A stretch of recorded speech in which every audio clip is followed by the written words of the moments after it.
Brigitte Gauthier, il se dit choqué. Est-ce que, d'après vous, c'est possible qu'il ne soit pas au courant de telles pratiques dans son abattoir ? Naïvement, je pourrais dire que oui, il est probablement pas au courant. Les abattoirs, c'est des boîtes noires, y compris pour même les directeurs des abattoirs.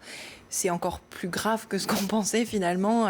Personne n'est au courant de ce qui se passe réellement dans les abattoirs. Ça veut dire que ces mauvais traitements, voilà. Ça peut être le fait d'une ou deux personnes au sein d'un abattoir. Ça peut être le fait d'une ou deux personnes, mais enfin c'est nous qui fabriquons ces monstres, entre guillemets, puisqu'on leur demande de tuer avec douceur, délicatesse, à la chaîne, des animaux contre leur gré, qui sont des êtres sensibles, qui ont le désir de vivre.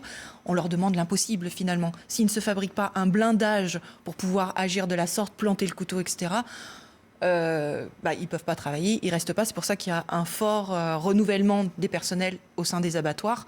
Voilà, enfin, oui. Les monstres, on les fabrique nous-mêmes, cette société-là, qui tue 3 millions d'animaux par jour dans les abattoirs. D'accord, mais normalement, il y a des règles, il y a des normes. Or, là, ce qu'on voit sur vos images, qui sont assez insoutenables, ce sont des animaux qui sont brutalisés, qui sont mal étourdis, qui sont saignés encore conscients, un agneau qui est écartelé encore vivant. Ça ne correspond pas aux normes. En plus, le directeur parle de notoriété de son abattoir. Effectivement, les viandes qui en sortent sont en partie classées label rouge et sont certifiées bio. Est-ce que c'est pire encore ?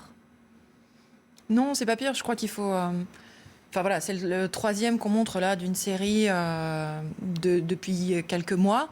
On le dit depuis le début, dans les abattoirs, il se passe des choses terribles. On ne veut pas les voir, on veut être rassuré en tant que consommateur, penser qu'on a mangé ou qu'on mange de la viande d'animaux qui ont été heureux, abattus dans des bonnes conditions, tués avec dignité et respect. Non, on ne tue pas avec dignité et respect. On tue violemment les animaux dans les abattoirs, dans tous les abattoirs. Et les manquements à la réglementation, ils sont soulevés depuis très longtemps par des associations de protection des animaux, par les services vétérinaires qui disent eux-mêmes qu'ils n'ont pas les moyens de faire les vérifications dans les abattoirs, et par l'Office alimentaire vétérinaire européen, qui est la police des abattoirs, qui dit bien qu'il y a des graves manquements, des défaillances au niveau des contrôles dans les abattoirs. Donc ces situations, elles ne sont pas exceptionnelles. Encore une fois, ce qui est exceptionnel, c'est de sortir ces images des abattoirs, c'est de pouvoir constater ce qui se passe pour les animaux. C'est difficile de les sortir ? Oui, c'est extrêmement compliqué, c'est très rare. Il y a plus de 300 abattoirs en France. Là, on en a montré 3, on en avait montré quelques-uns d'autres par le passé. C'est extrêmement difficile d'avoir des images issues des abattoirs aujourd'hui. Le ministre de l'Agriculture, Stéphane Le Foll, a annoncé des contrôles systématiques dans tous les abattoirs du pays. Vous êtes satisfaite de cette mesure ? Les contrôles, ils sont faits sur place. Il y a les services vétérinaires qui sont sur place tous les jours. Ça existe déjà, donc ça sert à rien ? Ça existe déjà. Enfin, à quoi ça va rimer ? Est-ce que c'est encore simplement pour rassurer les consommateurs, leur dire de continuer de consommer de la viande, de fermer les yeux sur ce qui se passe pour les animaux ?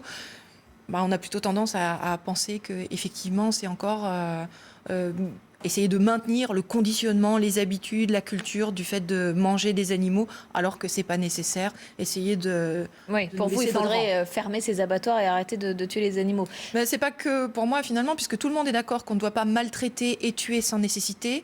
Envoyer des animaux à l'abattoir, c'est forcément les maltraiter et les tuer sans nécessité. Enfin, c'est une question de société qu'on pose depuis la création d'L214. C'est une question de société qu'on pose. On reconnaît d'un côté que les animaux sont doués de sensibilité, et de l'autre, on en fait tuer 3 millions dans les abattoirs et des dizaines de millions d'autres sur les bateaux de pêche. Un tout dernier mot rapidement, vous l'avez dit, c'est le troisième scandale de suite que vous révélez en quelques semaines seulement. Il y en avait eu 2 dans le Gard.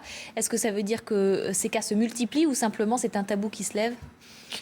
Je pense qu'il y a la volonté de certaines personnes de lever justement le voile, de lever ce tabou qui est autour de la question de la mort des animaux, qui est donnée volontairement contre le gré des animaux. Et effectivement, les témoignages se multiplient, que ce soit au niveau de personnes qui ont appartenu au service vétérinaire, d'employés qui ont participé, qui ont travaillé dans les abattoirs, et puis au niveau de riverains aussi, qui nous appellent en disant moi j'ai vu un camion qui est resté pendant des heures, etc. Donc oui, il y a une volonté d'essayer de poser sur la place publique ce qui se passe pour les animaux, et c'est plutôt bon signe pour l'évolution de notre société, l'évolution de nos pratiques. Merci Brigitte Gauthier, porte-parole et cofondatrice de l'association L214. Merci d'être venue sur le plateau d'ITélé.